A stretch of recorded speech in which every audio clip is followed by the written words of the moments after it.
कामी व्यक्ति महापापी, क्रोधी व्यक्ति महापापी, आदि आदि सब महापापी। पर सबसे बड़ा महापापी कौन? जो दूर से दूसरे की उपलब्धियों से पीड़ित होता है, वो महापापी। और बुरा नहीं मानिएगा, आज की तारीख में व्यक्ति अपने दुख से कम दुखी है, दूसरे के सुख से ज्यादा दुखी है, और ऐसे लोगों की संख्या सबसे ज्यादा है। और मैं एक बात भी कह दूं बिना संकोच के, उन संख्याओं में मैं और आप भी आते हैं। हम भी कई बार दूसरे की उपलब्धि सुन करके कहीं ना कहीं विचलित हो जाते हैं। ये उसे प्राप्त कैसे हो गया, ये उसके साथ कैसे हो गया, ये उसका अधिकारी तो नहीं था।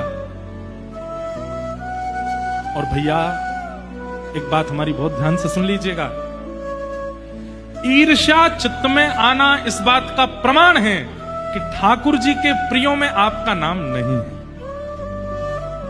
ईर्ष्या यदि चित्त में प्रकट होती है, ईर्ष्यालुता अगर आपके चित्त में है,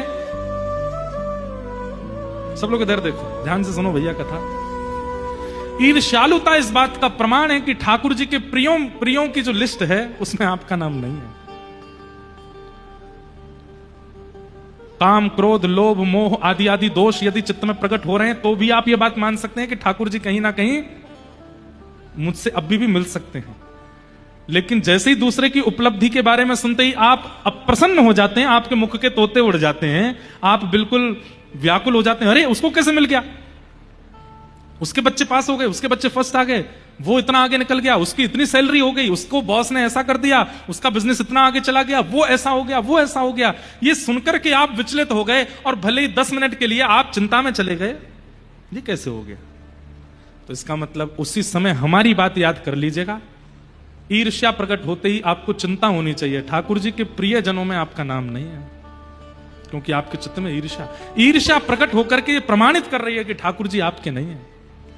आपको उस दिन ये चिंता नहीं होनी चाहिए कि वो आगे कैसे निकल गया या उसने प्राप्ति कैसे कर ली। उस दिन आपको ये चिंता होनी चाहिए कि मुझ में ईर्ष्या क्यों आई, अब इस ईर्ष्या को नष्ट मुझे करना है। अरे भले ही दुनिया के लोग कितने भी श्रेष्ठ हो जाएं, मुझे ईर्ष्या नहीं होनी चाहिए।